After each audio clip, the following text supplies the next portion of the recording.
Welcome, students! Bem-vindo, alunos! Hoje nós estamos iniciando a nossa aula de inglês instrumental. Eu sou a professora Elisângela e vou estar como professora formadora nessa disciplina. Gostaria de me apresentar um pouquinho para que vocês pudessem conhecer mais. Como eu havia dito, meu nome é Elisângela e sou graduada em Letras em Inglês pela UNIR. Tenho especialização em psicopedagogia e sou mestranda do curso de letras também pela UNIR. Minha experiência profissional é na área de cursos livres, de idiomas, e também trabalhei bastante tempo em escolas regulares, e escolas particulares. Atualmente eu estou como professora efetiva do Instituto Federal de Rondônia. Para estar me ajudando a conduzir essa disciplina com vocês, nós temos a professora Leide, que vai estar como professora assistente. Professora Leide, boa noite. Pode se apresentar. Muito obrigada, professora Elisângela. Boa noite, caros alunos. Bem-vindos, welcome a essa disciplina inglês instrumental. Estou aqui para colaborar, tirando as suas dúvidas, esclarecendo alguns pontos que porventura não ficaram tão claros ou a atenção não foi suficiente. Estamos aqui apenas para ajudá-los a entender melhor essa língua que tanto faz parte do nosso dia a dia. Professora? Bem, nós estaremos então trabalhando com o inglês e eu queria falar um pouquinho da disciplina para que vocês possam entender o motivo dessa disciplina entrar na grade do curso de informática para a internet. Então aqui nós temos a contextualização da disciplina no curso, Então, para o profissional de informática, é imprescindível ter conhecimentos da língua inglesa, uma vez que o mesmo lida diariamente com elementos técnicos cujos manuais são expressos em inglês. Então, não é preciso falar muito, vocês já devem estar tendo contato com um grande vocabulário de língua inglesa, E vocês sabem que essa disciplina, independente de estarem num curso de informática ou não, ela tem sido exigida em várias outras profissões. E eu vou pedir para a professora Leide falar um pouquinho da ementa do curso. Pois não. Bom, teremos na ementa do curso, vamos falar sobre Reading Strategies, que são as estratégias de leitura. Falaremos também sobre pronomes pessoais. Falaremos do verbo to be, que é um verbo tão conhecido e a gente vai contextualizá-lo. Sobre os possessivos adjectives, que são os adjetivos possessivos. Vamos falar sobre articles, que são os artigos, tempos verbais simple present, presente simples, o passado também nós vamos falar, que é o simple past, o futuro, vamos falar também de sufixos e prefixos. E, por último, fechando aí com vocabulário técnico, ou technical vocabulary. Essa é a nossa ementa. Teremos aí muito conhecimento pela frente.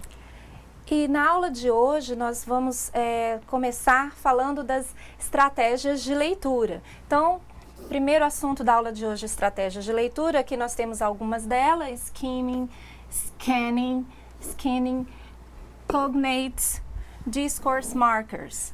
Também nós vamos ter os grammar points, vamos trabalhar com personal pronouns. Depois nós vamos ter um pouquinho de prática e vamos trabalhar também com be verb e simple present. Mas antes de nós darmos início ao nosso primeiro conteúdo, nós gostaríamos que vocês assistissem a um vídeo que vai falar um pouquinho sobre a importância dessa disciplina no curso de vocês. A língua inglesa tem se tornado imprescindível nos dias atuais. É a língua internacional, dos estudos, das viagens, dos negócios. Enfim, a língua primordial quando se deseja comunicar com o mundo todo. Diariamente convivemos com uma série de palavras em inglês. Então percebemos a sua real importância e a influência que exerce sobre a nossa cultura. No campo da informática, a necessidade do inglês fica ainda mais latente. São palavras e expressões utilizadas constantemente, demonstrando que cada um de nós precisa conhecer mais profundamente o idioma. Na vida de um profissional de tecnologia, por exemplo, os termos mais utilizados são em inglês. fato que exige amplo conhecimento de quem atua na área. O analista de sistemas Liloud Cury de Lacerda fala sobre a aplicabilidade e cita exemplos básicos. Eu acho que para qualquer profissão a língua inglesa é o diferencial, principalmente numa vaga de emprego, né? O requisito no currículo, o inglês é fundamental. E para a área de informática, vamos dizer que a abrangência é bem maior. Acho que é requisito. Né? É um requisito para você ter um bom aproveitamento no curso ou na sua área, na área de TI. A própria língua inglesa, a gente pode falar que já está sendo incorporada na nossa língua, né? A gente fala aquelas frases, você já fez um download de uma foto, qual browser você utiliza, fez um backup do HD. Não sei se você percebeu que nós temos várias palavras aí que são em inglês, né? Browser, download, HD, backup, e a gente fala normalmente, como se fosse uma palavra em português, né? Se fosse da língua portuguesa, mas não, são palavras em inglês.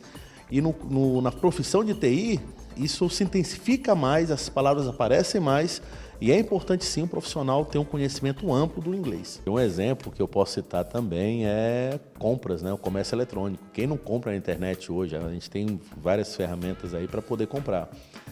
E a gente fica limitado, se a gente só sabe português, usar lojas brasileiras, mas muitas lojas boas com conteúdo ótimo são americanas.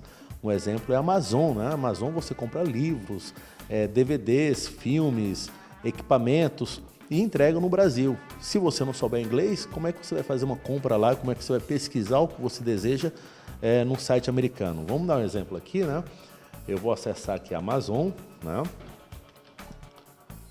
Ao acessar a Amazon, ele já aparece aqui a palavra login, né? Eu quero sign in, né? Quer dizer, me logar, entrar no site, criar minha conta, né?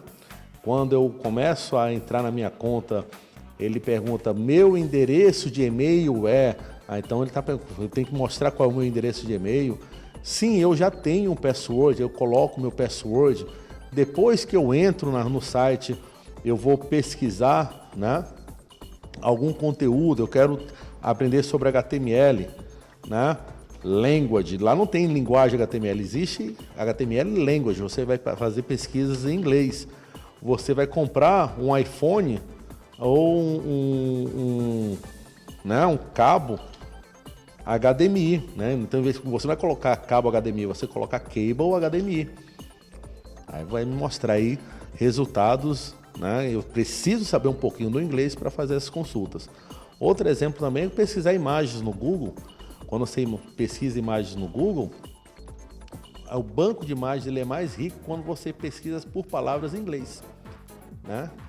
Então, quando você vai aqui no Google, quando você utiliza, em vez de falar projeto, eu quero todas as imagens relacionadas a projeto, eu não quero, né, eu quero pesquisar não com a palavra projeto. Se eu colocar project, você vê que o resultado é bem mais rico do que com a palavra projeto, né? Você tem muito mais conteúdo na internet usando project como base do que o projeto, que é a língua portuguesa, a língua, né, no Brasil, e com conteúdo bem mais limitado aqui. Depois de toda a explanação sobre o assunto, você já deve estar pensando em aprofundar um pouco mais na cultura inglesa.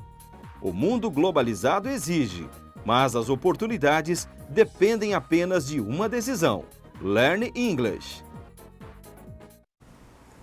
Então, como vocês puderam observar, não tem como fugir da disciplina inglês instrumental. Mas eu tenho certeza que à medida que nós estivermos em andamento com as nossas aulas, vocês vão conseguir perceber a importância do inglês e como vocês, tendo esse contato nessa disciplina, vocês vão conseguir ter um acesso maior a muitos programas, a muitos textos que vocês vão ter que utilizar durante todo o curso. Okay? Então, vamos começar com as estratégias de leitura. A primeira estratégia de leitura que eu queria mostrar para vocês é o conhecimento prévio.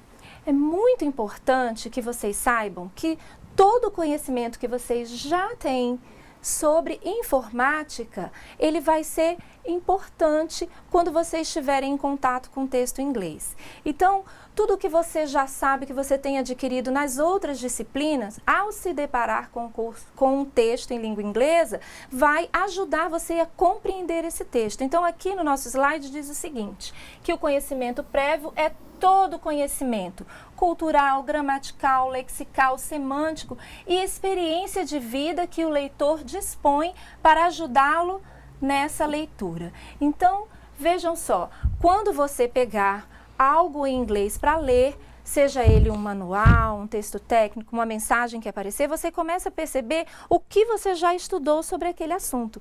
E você vai ver que vai ficar muito mais simples de entender. Gostaria de falar também sobre layout. Então, o layout, ele vai falar um pouquinho sobre como é que é a estrutura do texto. Então, aqui diz o seguinte no slide, que o layout indica o tipo de material que temos para ler. Então, se é um texto, se é um quadro, se é uma fotografia, e através do layout eu vou conseguir identificar o gênero textual. Professora Leide, você gostaria de falar um pouquinho também sobre o que são marcas tipográficas, que vão ajudar bastante o nosso aluno a entender o que é o layout? Com certeza. Bom, o layout, como a professora já explicou, está ligado ao formato do texto, ao tipo, formato do texto. Por exemplo, é perfeitamente identificável uma receita, que é um texto. Uma receita, independente da língua em que ela esteja, pelo formato, pela disposição das palavras, a gente logo percebe que é uma receita. Fica fácil de identificar. Um poema tem um formato específico. Independente da língua, novamente dizendo, a gente consegue identificar que aquele texto é um poema. Um texto científico, um manual de instruções com certos comandos, um texto, o layout também pode ser um texto jornalístico com algumas figuras. Fotografia é um texto. Então, esse formato do texto é que a gente fala de layout. O título é muito bom, que é uma marca tipográfica, a gente tem que atentar, porque o título pode nos dar a ideia do que vem a ser esse texto. Ok, obrigada, Leide. Então, como a professora também falou, quando eu pego o texto em inglês, antes mesmo de começar a ler, eu me deparo com o título e já vou tentando, através do título, imaginar o que aquele texto vai trazer. As marcas tipográficas, né? Se nesse texto tem números, datas, gráficos, né? Figuras, tudo isso vai me ajudar a identificar sobre o que esse texto vai estar falando. E também o formato, como ela também já explicou. A nossa próxima estratégia de leitura é a prediction. Então, o que seria prediction? É formular hipóteses sobre o assunto a ser abordado pelo texto. As hipóteses levantadas poderão ser confirmadas, poderão ser abandonadas ou reformuladas. O que isso significa? A partir do momento que eu recebo um texto em língua inglesa ou em qualquer outra língua, eu vou então começar a utilizar as estratégias que eu falei anteriormente para vocês. Eu vou tentar ver se eu já conheço alguma coisa sobre aquilo e vou olhar o layout. E dali eu vou falar, bem, eu acho que esse texto trata desse assunto.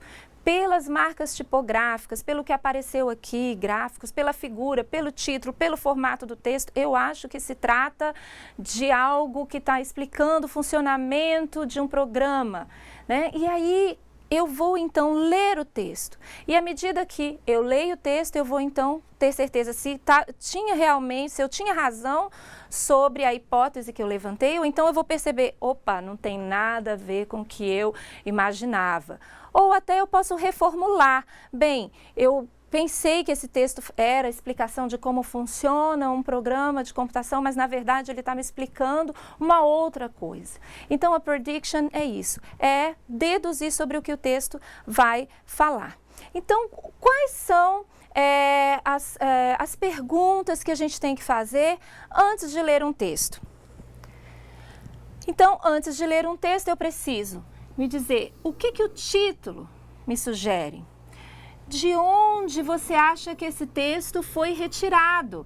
Ele foi retirado de uma revista, ele foi retirado de um livro, ele foi retirado de um jornal, de um site, de um manual, né? Você acha que esse texto é o quê? É um texto informativo? Você acha que ele é uma correspondência? Você acredita que ele é um texto literário? uma prosa, uma poesia, ou ele é um texto acadêmico, um artigo, ou ele é um texto técnico, que é o que vocês vão ter muito acesso, ou um texto jornalístico.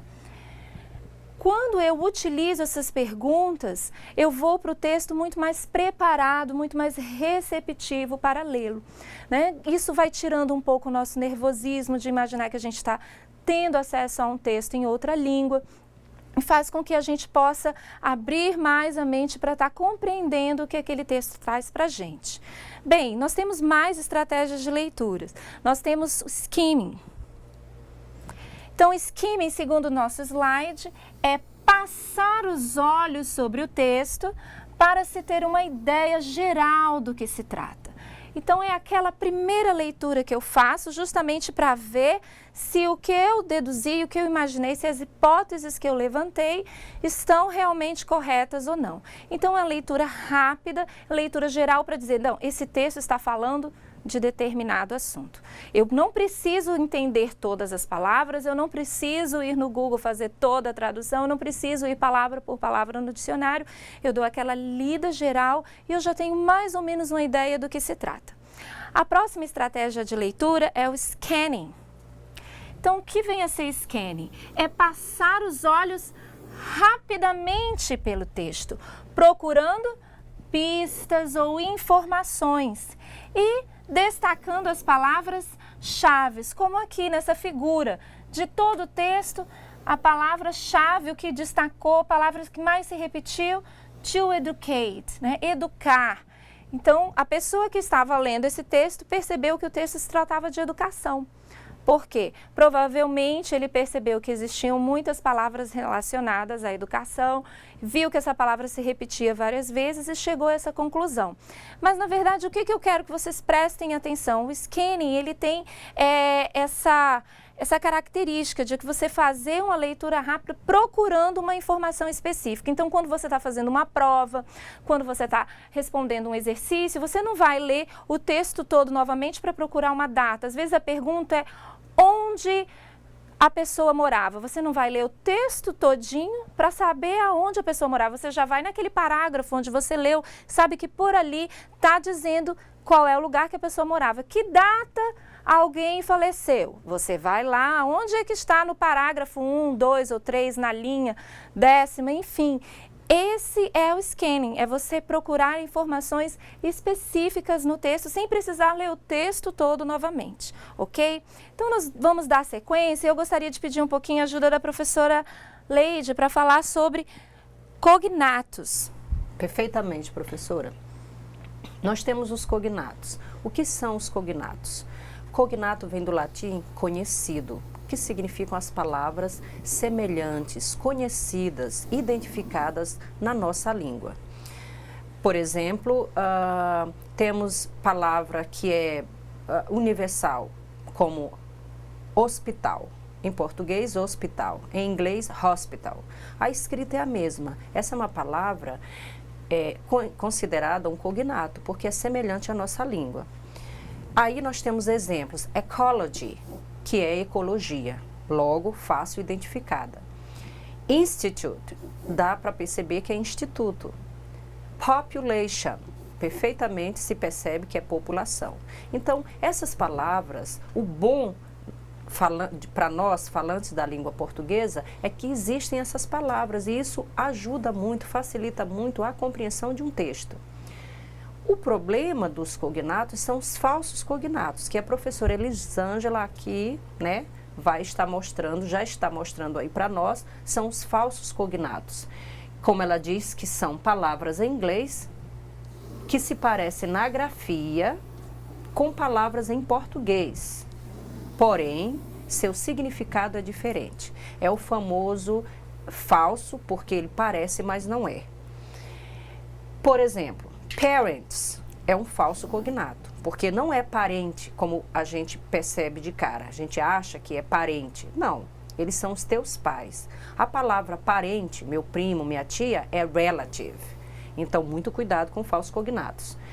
Temos a palavra union. A gente lê e vai dizer, é união. Bom, pode até ser união, mas pode também ser sindicato.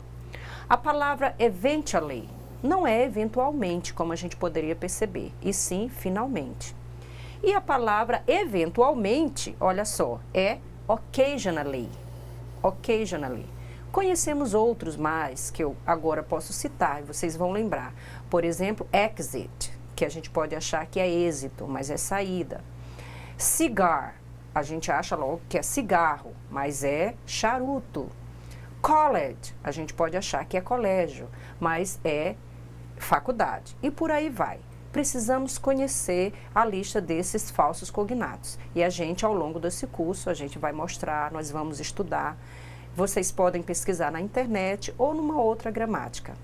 Ok, professora Elisângela? Ok, professora Leide, obrigada. E como a Leide falou, vocês vão ter oportunidade no ambiente virtual, por exemplo, de estarem fazendo pesquisas, tendo acesso a alguns vídeos, onde vocês vão ter uma complementação desses conteúdos que nós estamos passando para vocês aqui. Bem, agora nós queremos falar um pouquinho sobre os pronomes, porque são de muita importância dentro de um texto para a gente poder ter o entendimento desse texto. Então, vamos falar primeiro dos pronomes pessoais.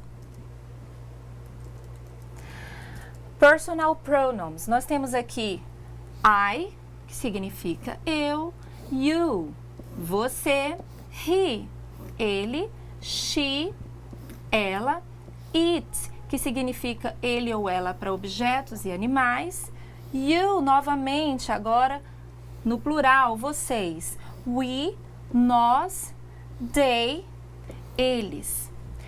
Importante a gente conhecer os pronomes porque a função do pronome é estar como sujeito numa frase e também substituir o nome.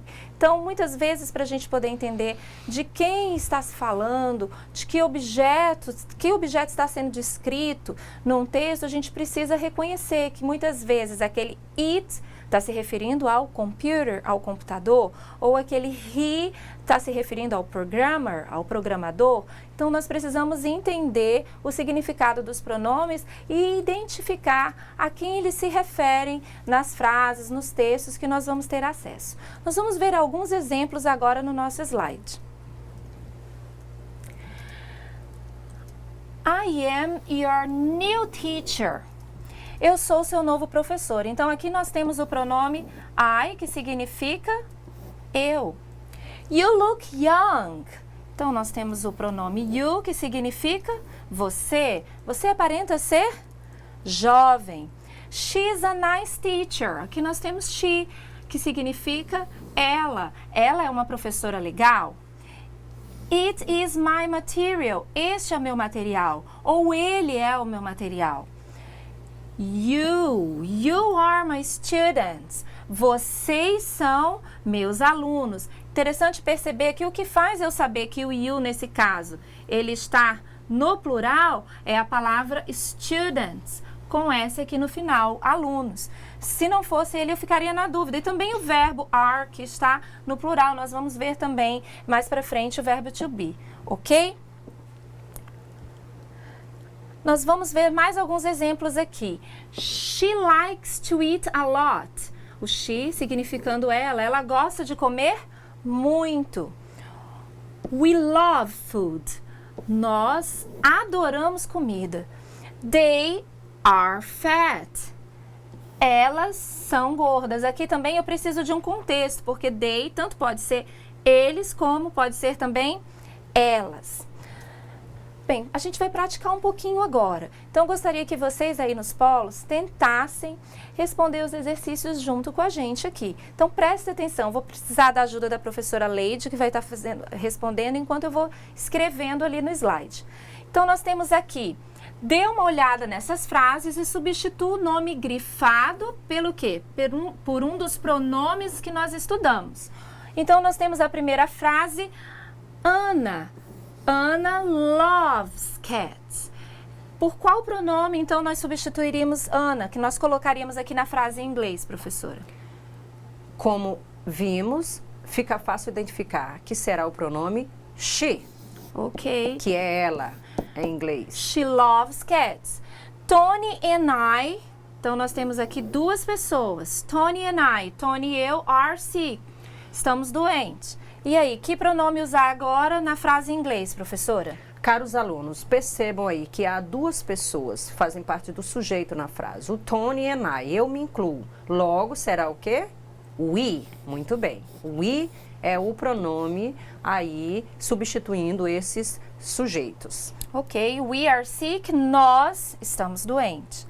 Aqui nós temos novamente duas pessoas. Sally and Mark are visiting their family. Qual seria o pronome, professora Leide, para passar a frase para o inglês? Atenção, aí eu não mais estou fazendo parte do sujeito. Eu tenho duas outras pessoas, terceiras pessoas, a Sally e o Mark. Se eu tenho a Sally e o Mark, logo vai ser they. Muito bem. They é o pronome, porque eu estou falando eles. Ok, they are visiting their family. Eles estão visitando a família deles. E agora nós temos aqui Carl. Carl is my friend. Qual o pronome para substituir o nome Carl, Ok, professora? Carl dá para perceber que é um substantivo masculino e está no singular. Logo vai ser he, ok? Ok, he is my friend. Ele é meu amigo, ok? Bem, fechada essa parte dos pronomes, eu acho que deu para compreender bem o significado de cada um. Nós vamos começar agora um outro conteúdo que seria o Simple Present Tense, o presente simples, ok? Professora Leite, tem alguma pergunta já dos polos? Parabéns aos alunos que estão participando por demais, que bom, né? Eles estão aqui respondendo. Automaticamente, quando você estava voltando no outro slide, eles estavam aqui respondendo direitinho, substituindo os pronomes pelos nomes. Parabéns, meninos. Continuem assim. Poxa, que legal, gente. É isso mesmo que a gente quer. A gente vai, apesar da distância, a interação é um pouco difícil, apesar de que nós temos o nosso ambiente virtual, onde nós podemos interagir, vocês podem interagir com os tutores, mas eu digo aqui, durante a aula, é mais complicado, mas nós vamos estar trazendo sempre exercícios que nós vamos estar respondendo aqui na hora, mas a gente quer a participação de vocês aí. Vocês podem estar mandando aqui para a professora Leide, que ela vai estar citando, sim, e a gente fica muito feliz com a participação de vocês. É isso mesmo que a gente quer. E agora a gente vai entrar no Simple Present Tense, que é o presente simples, equivalente ao presente simples do português, certo? Então aqui no slide diz assim, é o tempo verbal utilizado para quê? Para ações do presente, né? Do cotidiano, da rotina, seja em qualquer aspecto, profissional, pessoal. E aqui a gente já tem um exemplo. I study English every week. Essa expressão every week, toda semana, isso quer dizer que é algo que eu faço sempre, que é cotidiano. Então eu uso o presente simples. She comes to Wifro in the morning. Ela vem ao Wifro de manhã. Então sempre que tem, né, a colocação de que eu faço uma coisa toda manhã, toda semana, eu vou utilizar o verbo no presente simples, ok? As características do Simple Present. O Simple Present é usado para quê? Para ações e situações, estados ou atividades permanentes. Olha aqui o exemplo. My father lives in Italy. Então, ele mora na Itália. É uma situação permanente, eu vou usar o verbo no presente. Ações habituais, ou seja, coisa que eu faço sempre, habituais repetidas. Então, my sister goes to work at 7:30. A gente entende que ela está indo ao trabalho todos os dias nesse horário. Então, eu uso o verbo no presente simples. Mais características. Professora Leite, você gostaria de falar das próximas? Pois não. Bom, verdades universais, aquilo que é um fato. Por exemplo, é um fato, é sabido que water boils at 100 degrees Celsius. A água ferve a que grau? A 100 graus Celsius. Então, quem estudou aí química, alguma coisa assim, física, química, bom, aprendeu a que temperatura a água ferve. Então, logo o verbo boils. Também opiniões e sentimentos. Né, falar de opiniões. I don't like him. Aqui eu estou falando um sentimento ou uma opinião. I don't like, o verbo like, que é o verbo gostar. Ok, e nós temos as formas afirmativa, negativa e interrogativa do presente. Então agora a gente vai ver a forma afirmativa no presente simples. Exatamente como eu conjugo o verbo, né, em português Eu canto, tu cantas, ele canta. Nós cantamos, vós cantais, eles cantam. Nós também conjugamos os verbos em inglês. Só que em inglês é muito mais fácil porque não tem diferença em cada pessoa. Há apenas uma regra em relação à terceira pessoa do singular, he, she, it, que é o que a gente vai ver aqui. Então prestem atenção no slide. Nós temos aqui o verbo to work, que é o verbo trabalhar. I work, eu trabalho, you work, você trabalha. Com as terceiras pessoas do singular, he, she, it, o verbo tem uma pequena alteração, um Szinho, works. Algumas pessoas pensam que é porque é plural, não. He, ele trabalha, he works, she, ela trabalha, she works, it. Ele ou ela para objetos e animais, works.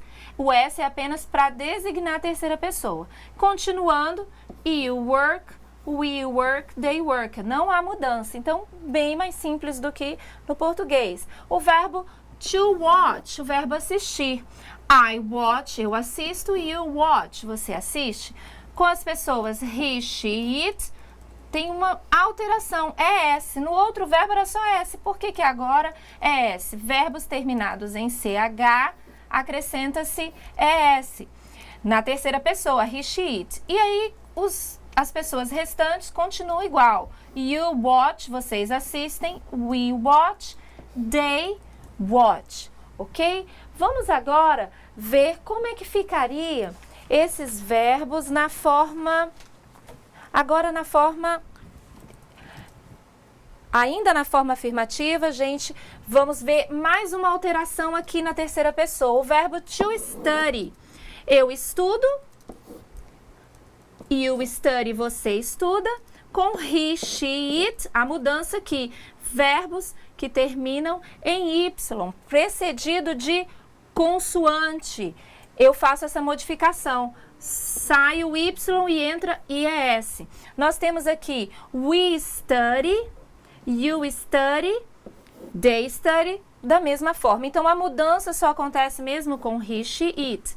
Um outro verbo que também termina em Y, precedido de consoante, to fly, o verbo voar. A mesma regra. I fly, you fly. Quando chega com he, she, it, a mudança é IES. Tira o Y e acrescenta IES. He flies, she flies, it flies. Ele voa, ela voa, ele ou ela para objetos e animais voa. You fly, vocês voam. We fly, nós voamos. They fly, eles voam.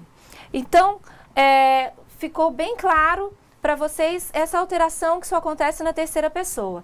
Nós vamos ver agora a forma negativa do presente simples. Então, nós temos, né, o acréscimo do auxiliar do, mas not. Como assim, professora? Então, vejam aqui essa frase. Cats, olha o exemplo. Cats don't like water. O don't é a soma do do mais o not. Então, cats não gostam de água. Eu tenho o sujeito, gatos, don't, que está mostrando que a frase é na negativa e no presente. Like é o verbo e water o complemento. Mais um exemplo aqui para vocês. Regina doesn't sleep very well. Regina é o sujeito, doesn't. Opa, mudou. Por quê? Regina é a terceira pessoa. She, com he, she, it, o auxiliar para negativo é doesn't. Sleep very well. Ok? Não dorme, Regina não dorme muito bem. Professora Leide, você gostaria de falar um pouquinho sobre a forma interrogativa? Com certeza. A forma interrogativa sempre vai começar com um auxiliar, que no presente simples, ou simple present, é o do ou does. O do, usado para algumas pessoas, como I, you, we, they, e o does é usado para a terceira pessoa.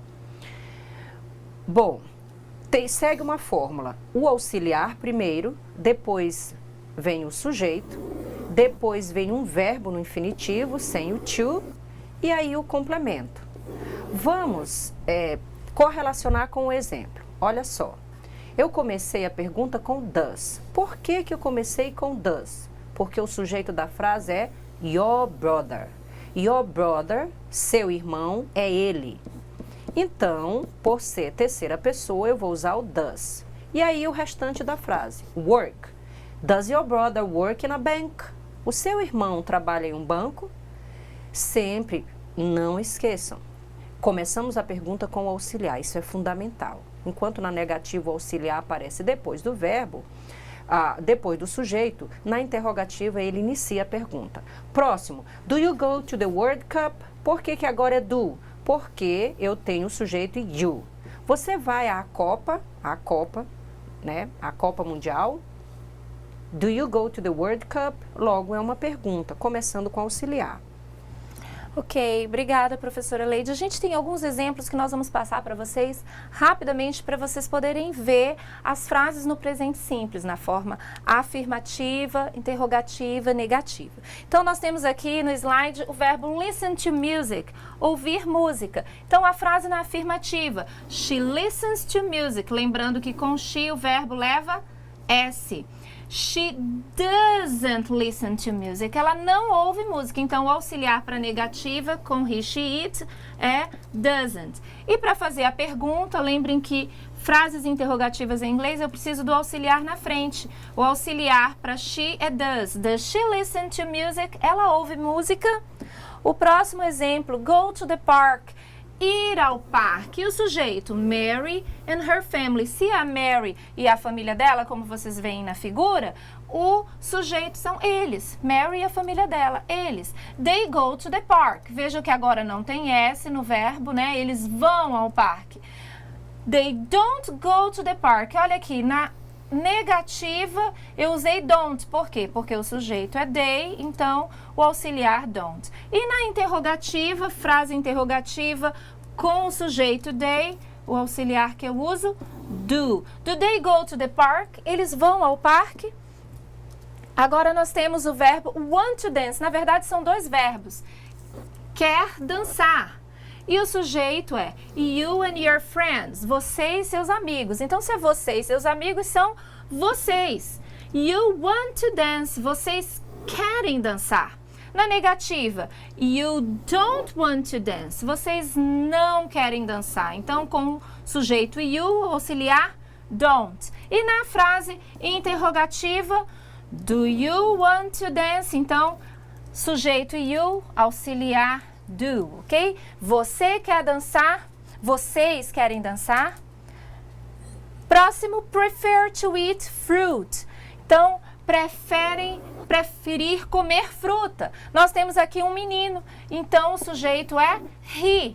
He prefers to eat fruit. Nós vemos aqui o verbo por causa da terceira pessoa, né? O S no verbo por causa da terceira pessoa, he. Agora nós temos aqui, he doesn't prefer to eat fruit. Ele não prefere comer fruta. Então, com he, she, it, auxiliar na negativa, doesn't, do presente. E na interrogativa, auxiliar does. Does he prefer to eat fruit? Ok? Professora Leide, você pode falar do próximo exemplo, por favor?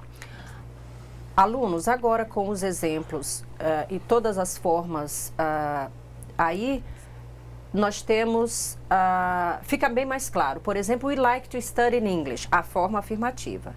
We don't like to study in English, forma negativa. Do we like to study in English? Forma interrogativa. Eu acho que se a gente seguir essa sequência, fica mais fácil de atentar, ok? Ok, o nosso último exemplo, travel a lot. Viajar muito. Qual o sujeito? The bus. Então, se o sujeito é um ônibus, eu tenho que usar o pronome it, que é para objetos. It travels a lot. Se é it, eu levo S no verbo. Ele viaja muito. It doesn't travel a lot. Ele não viaja muito. E na interrogativa, does it travel a lot? Ele viaja muito, ok? Chegamos agora no nosso último conteúdo da aula de hoje, o famoso verbo to be. Eu tenho certeza que vocês não vão ter muita dificuldade, porque vocês já estudaram isso nos anos escolares, na disciplina de inglês, ok? Então, o primeiro slide traz aqui a forma afirmativa. Então, eu tenho aqui os pronomes e o verbo I am, ou a forma contract, I'm. Eu sou ou eu estou. O verbo to be significa ser ou estar. You are. Ou a forma contracta you're, você é ou você está. He is. ou na forma contracta his, ele é ou ele está.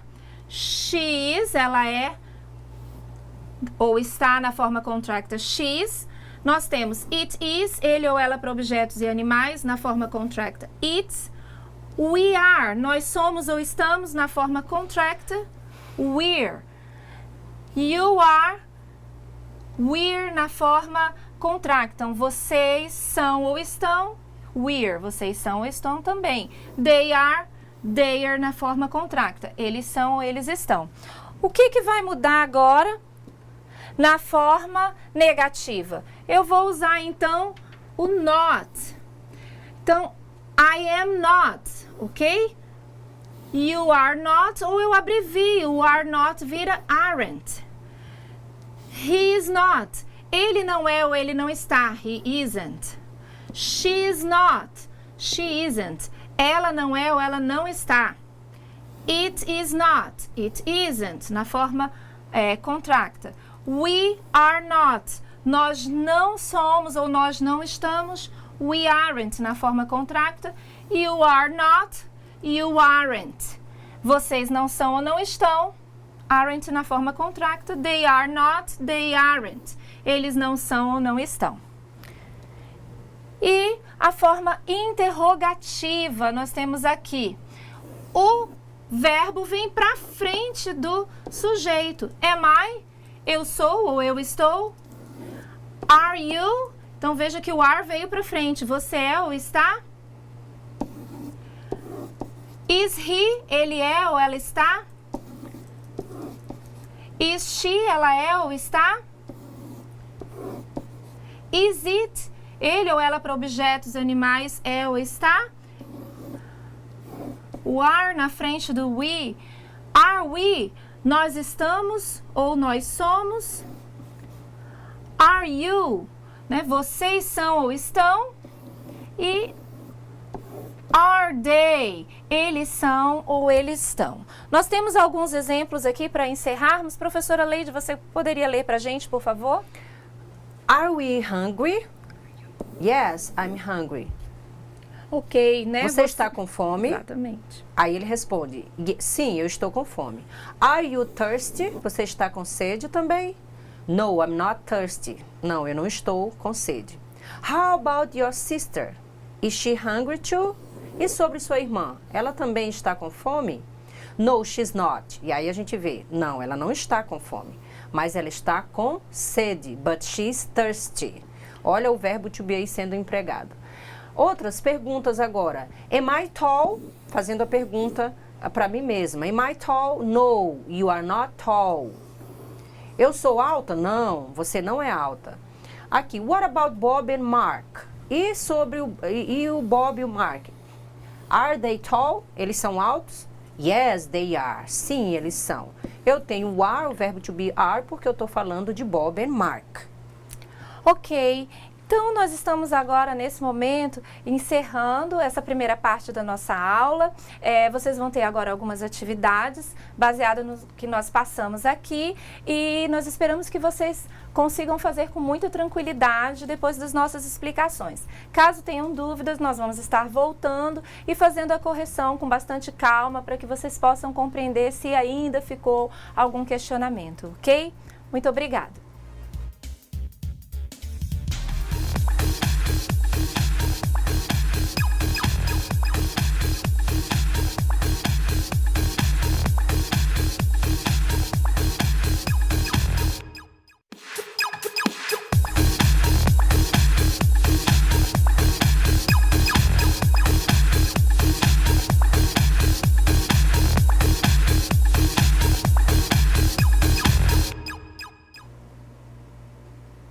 Hi, students! Olá, alunos!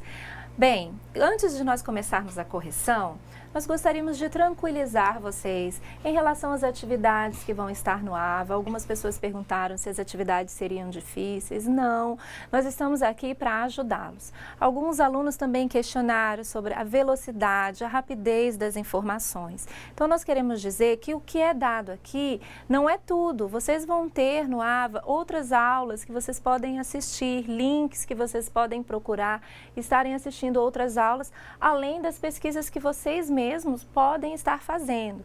Eu sei que muitos, né, já não estudam inglês há bastante tempo, mas eu quero tranquilizar vocês que nós estamos aqui para ajudá-los, ok? Os tutores também, fiquem tranquilos, nós vamos tentar facilitar ao máximo. Então agora, no momento da correção, tenho certeza que vocês vão tirar muitas dúvidas que vocês tiveram durante o momento da explicação, ok? E na aula 2 nós vamos ter também uma revisão da aula 1.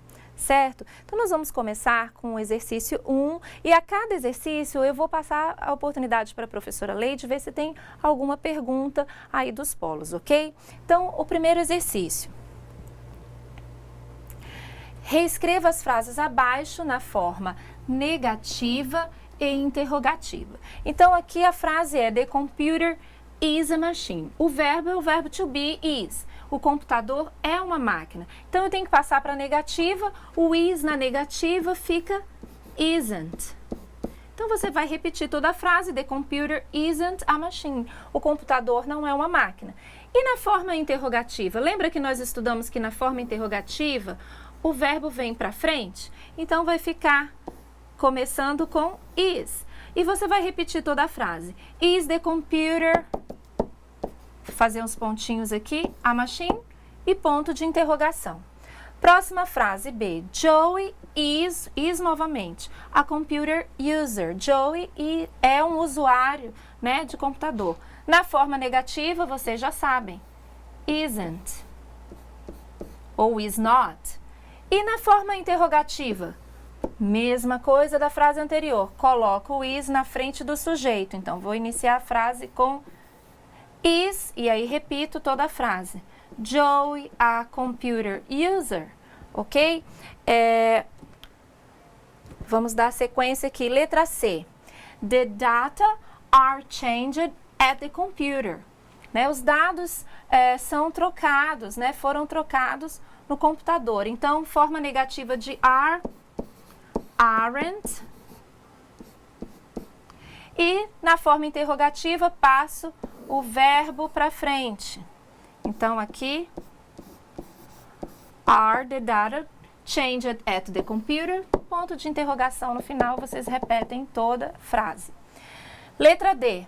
Martha and Gloria, verbo are, verbo to be. Martha and Gloria are operating Windows System. A Martha e a Glória estão operando o sistema Windows. O que eu vou fazer? Qual é a negativa de are? A gente já viu ali no anterior. Aren't ou are not. E para fazer a forma interrogativa, passo o verbo para frente do sujeito. Então, coloco ele aqui na frente. Are Martha and Gloria operate Windows System? Repito toda a frase. Então, é uma mecânica. Professora Leide, tem perguntas aí sobre o exercício 1? Sobre o exercício 1, exatamente não, Elisângela. Nós temos aqui perguntas da terceira questão, da quarta questão. Eles estão aqui comentando, por exemplo, fizeram uma pergunta aleatória, se o does é auxiliar do is. Eu quero chamar a atenção que o does é usado em outros verbos que não sejam o verbo to be. Então, does com is nunca vai existir. Tá certo? O is, o verbo to be, ele é um verbo estudado e visto à parte. O auxiliar do ou does é só para os outros verbos que não sejam o verbo to be. Então, a gente vai ter que separar muito bem para não fazer essa confusão. Does não funciona do ou does com o verbo to be. Certo, meninos? Muito boa essa pergunta e existe mesmo essa confusão. Então, quando a gente falou de simple present, presente simples, nós apresentamos o auxiliar do e does. Eles são utilizados com todos os verbos, mas não com o verbo to be, como a professora falou. O verbo to be, ele mesmo se auxilia, como nós vimos aqui. Vamos voltar rapidinho aqui no exercício? Então, olha só. Em vez de eu ter um auxiliar para essa frase, o próprio verbo fez a negativa. Ele mesmo se auxiliou. Aqui também na forma interrogativa, eu simplesmente usei o próprio verbo que veio para frente e fez a forma afirmativa. Isso aqui é o verbo to be. Então, esse aluno que fez essa questão, espero que tenha ficado um pouco mais claro agora. O verbo to be, ele mesmo se auxilia. Então, com os outros verbos, nós vamos ver, vai ter um exercício sobre isso. Aí sim, com o verbo play, jogar, work, trabalhar, study, estudar e tantos outros, você vai usar no presente simples o auxiliar do e does. Professora Leide, você quer fazer algum outro comentário? O Edmilson, da Maria de Brito, ele é de Cacoal. Ele está dizendo, a senhora pode voltar, por favor, na letra D? Na letra D, pode substituir Marta e Glória por they? Muito bem, você está atento. Marta e Glória são duas pessoas, né? E essas pessoas, esses nomes, serão substituídos por um pronome. Qual é o pronome? Como você bem disse, é o pronome they. Mas aí você não acrescenta esse S, como você escreveu aqui, theys, não existe. Né? Não é porque é plural, o plural já, o they já é eles ou elas. Então não precisa escrever aqui o S como você pôs. Tá bom? Você está no caminho correto, Edmilson. Parabéns pela participação. Ok, obrigada pela participação do pessoal aí de Cacoal. Vamos para o exercício 2 agora. Substitua as palavras grifadas, então nós temos que saber quais são as palavras grifadas. Pelo quê? Por pronomes pessoais. Então, as palavras grifadas aqui são todos nomes próprios e também pronome, aparece um pronome aqui, certo? Então, vamos começar com o primeiro. Cláudia likes pizza. Cláudia gosta de pizza. Então, eu vou substituir o nome Cláudia. Deixa eu pegar um outro. Nós vamos substituir Cláudia pelo pronome she, ela. E vou repetir o restante da frase. She likes pizza. Nós temos agora Bob.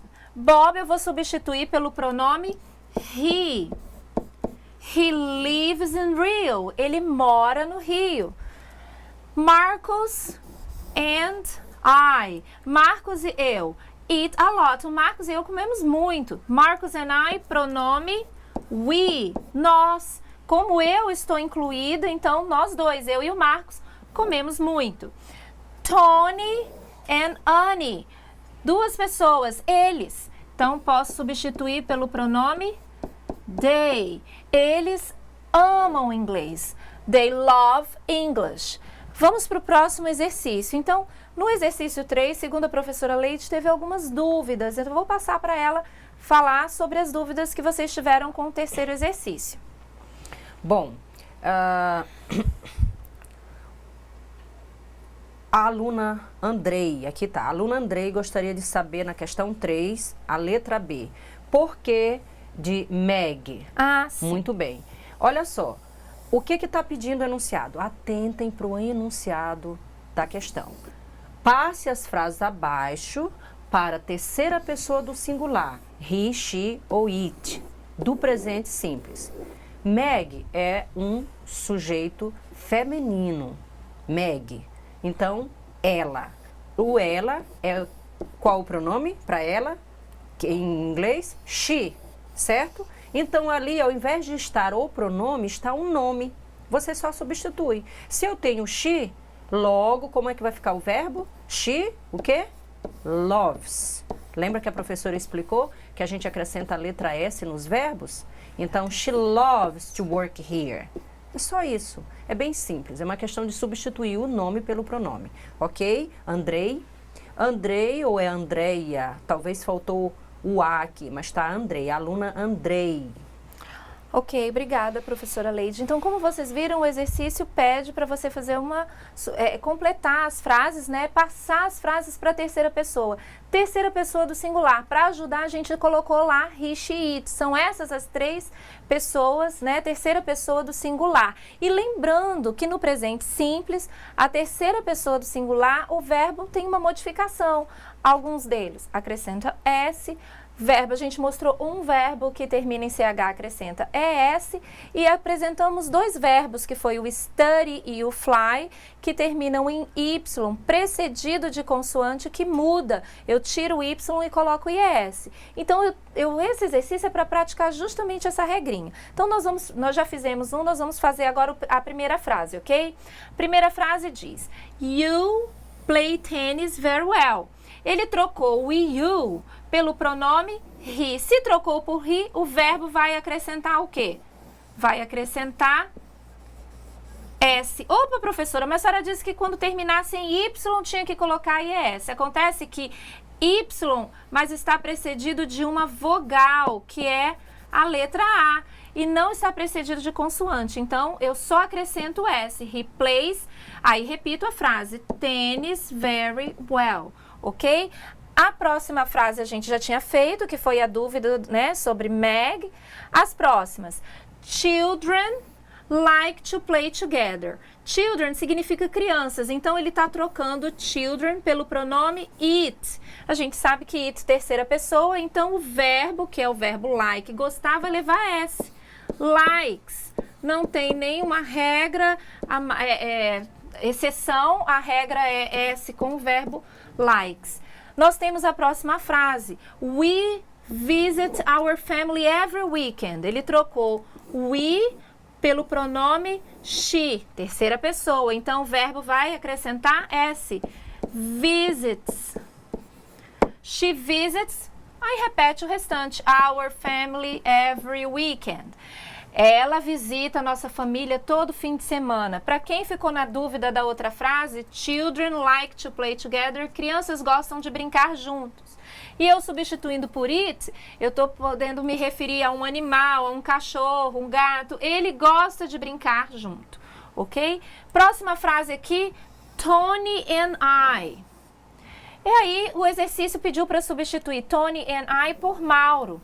Não que Tony and I está equivalendo à palavra Mauro, não é isso. É para trocar para a terceira pessoa. Mauro é a mesma coisa que he. Se é terceira pessoa, he, o verbo vai ter uma mudança. Se termina em CH, vai acrescentar não apenas o S, mas não sei se vocês estão lembrados, é S. Então, Mauro watches TV at night. Mauro assiste TV à noite, ok? Próxima frase, o sujeito é they, eles. Aí trocaram por it. Então, eu vou ter uma mudança no verbo make. They make a lot of noise. Eles fazem muito barulho.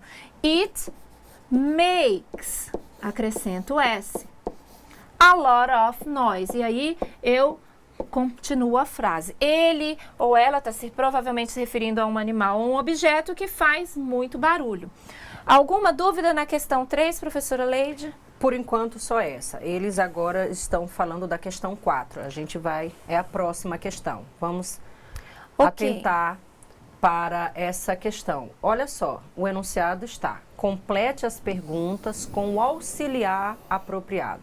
Esse auxiliar, com certeza, como já foi explicado, ou do ou does. Lembra que a gente usa o do para I, you, we, they? E a gente usa o does somente para a terceira pessoa do singular, que é he, she, it. Então, vamos tentar fazer? Olha, eu tenho he help you. Precisa de um auxiliar. Lembra quando eu expliquei na forma interrogativa que a gente inicia com auxiliar? Então, parará, he help you? Qual vai ser o auxiliar? Do he help you ou does he help you? Ah, muito bem. Então, quem respondeu does he help you, está corretíssimo. Does, porque does é usado apenas com he, she, it. Não vamos esquecer. É só concentrar, gente. Organizar o pensamento. A segunda, eu tenho aqui coffee and tea. Os sujeitos são duas coisas. Coffee and tea contain caffeine. Ora, se eu estou falando de plural, logo coffee and tea pode ser substituído por they, certo? Porque é plural. Para they, lembra? A gente vai usar o auxiliar do ou does. Qual é? Se does é só para a terceira pessoa, então vai ser auxiliar do. Muito bem. Do caffeine and tea contain... Do coffee and tea contain caffeine? O café e chá contém cafeína? Muito bem, isso que está dizendo, é uma pergunta. Vamos para a próxima. Sujeito, we. Bom, gente, vamos continuar no mesmo raciocínio. Sujeito, we, logo vai ser do ou does? Do, exatamente. Plural, we é nós. Do we study hard? Nós estudamos com afinco? Estudamos pesadamente, né? Próximo, she. Ah, agora ficou fácil. She Terceira pessoa do singular, eu vou usar qual auxiliar? Do ou does? O que vocês acham? Does. Muito bem. Então, does she play tennis? Ótimo. A última aí eu tenho chocolate. Chocolate é um objeto. Está no singular ou plural? Singular. Se está no singular, logo a gente vai usar do ou does? Does. Does chocolate make you feel happy? Does chocolate make you feel... Chocolate faz você se sentir feliz? Então, olha, em português eu não tenho esse auxiliar. Eu começo logo com o objeto. Chocolate faz você feliz? Já em inglês eu preciso do auxiliar. Does chocolate make you feel happy? É isso aí. Com bastante atenção a gente consegue entender. Ok? É o que eu espero. Ok, Leide, eu queria aproveitar e fazer uma observação aqui que talvez possa ter algum aluno se questionando. E o S dos verbos com he, com she, por que não apareceu aqui nessas frases? Então, eu gostaria que você prestasse atenção um pouquinho aqui no slide. Quando eu utilizo o auxiliar does para frases interrogativas, eu não preciso colocar o S do verbo. Então, veja aqui, does she play tennis? Eu não preciso do S, porque eu tenho does indicando que é terceira pessoa, she. A mesma coisa aqui na última frase. Does chocolate make you feel happy? O chocolate faz você se sentir bem? O make, verbo fazer, está sem o S. Por quê? Porque eu já tenho does aqui indicando a terceira pessoa, o chocolate, o it. Isso aconteceu também na primeira frase, olha aqui.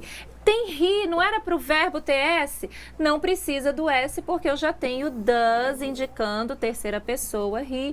Então o verbo não vai levar S. Ele vai levar o S quando não tiver o does e quando não tiver o doesn't, ok? Professora, eu gostaria de ratificar um pouquinho aí.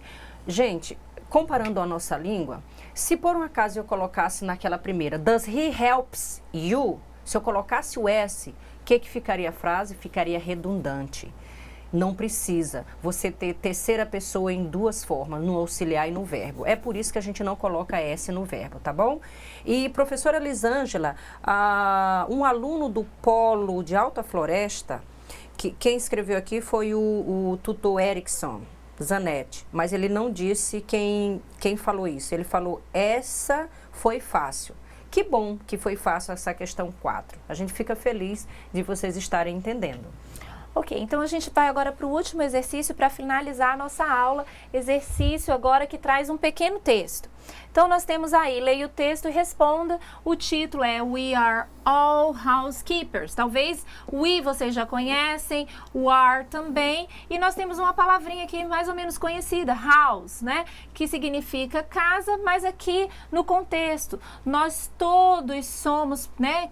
Todos nós cuidamos da nossa casa, né? Nós todos somos pessoas que gerenciamos a nossa casa, né? Nós somos os mordomos da nossa casa. E seria mais ou menos essa a tradução. E que casa é essa? No texto a gente vai saber. Então aqui tem plant a tree, plante uma árvore. Use recycled paper, use papel reciclado. Don't waste fuel, não gaste combustível. Save water, para você economizar água. Keep your engine well adjusted, para você manter o seu motor do carro bem ajustado. Walk, caminhe. Don't smoke, não fume. Don't wear fur, não vista pele de animais. Fur, pele de animais. E aí ele pede para você retirar o que do texto? Retire do texto as palavras cognatas. Então a gente já poderia ver aqui o que? Plant, lembra o que? Plantar, planta. Nós temos aqui paper, que eu acredito que a maioria de vocês lembraram, de papel também. A própria palavra recycled, que dá para lembrar que é reciclado, né? São palavras bem parecidas. Ok, a palavra adjusted também dá para lembrar de ajustado, né? E seriam essas, então, as palavras cognatas. E nós já fomos dando o significado. Através das estratégias de leitura estudadas, diga qual o assunto do parágrafo. Então, se você visse plantar, reciclar, está falando aqui de papel, está falando também aqui de ajustar, certo? Você ia pensar no quê? Está falando que nós somos, e aqui está falando de guardiões da nossa casa. Então dá para ter uma ideia, né? Fala de water, não é um cognato, mas é uma palavra que a maioria das pessoas Conhece. Está falando do quê? Está falando da questão da gente cuidar, né, do nosso meio ambiente. Então, o que a gente quer mostrar é que num pequeno parágrafo, se eu utilizar as estratégias de leitura, palavras que eu já conheço em inglês, palavras cognatas, e eu vou precisar utilizar o dicionário muito pouco, para umas 2 ou 3 palavras, eu já tenho mais ou menos o significado. Então, o texto está falando que a gente deve ter um cuidado, né, com a nossa casa, que é a Terra, nosso planeta Terra, e está falando de algumas, dando, né, algumas sugestões do que a gente deve fazer, plantar árvores, cuidar, realmente economizar água, enfim. Dicas essas que têm a ver com o fato da gente preservar mesmo a nossa natureza, o nosso planeta. Nós queremos agradecer a todos vocês que estiveram até o final da nossa aula conosco. Acessem o ambiente virtual, façam as perguntas e nós estaremos juntos novamente na próxima segunda-feira. Professora Leide. Aqui surgiu uma pergunta, tutora de São Francisco, Ruth Ferreira dos Santos. Aí ela pergunta, não sei se foi ela, foi alguém, ela fez por algum aluno, smoke é paletó? Pode responder, professora. Olha só, smoke parece com aquela palavra smoking, que é aquele tipo de roupa. Não, não é paletó. Aqui pode parecer um cognato falso. Smoke é o verbo fumar, ok? Não é paletó de smoking, que é aquele tipo de vestimenta. Então, por isso que é interessante a gente conhecer os falsos cognatos, ok? A Ruth Ferreira, ou o aluno do Polo de São Francisco. Aí ela pergunta mais, pode ser cognata? É uma palavra cognata, só que é um falso cognato, porque não é aquilo que a gente acha que é. Aí ela diz mais, o Erickson Alves Anete, de Alta Floresta, fuel é combustível? Sim, fuel é combustível. E aí eles se despedem aqui, dando boa noite. A gente também quer despedir, boa noite a todos, espero que vocês tenham absorvido a matéria explicada. Estamos muito felizes por participar desse momento, por compartilhar esse momento de aprender um pouquinho da língua inglesa com vocês. Boa noite a todos. Good night. Good night, students. Boa noite, alunos. See you next class. Vejam vocês na próxima aula.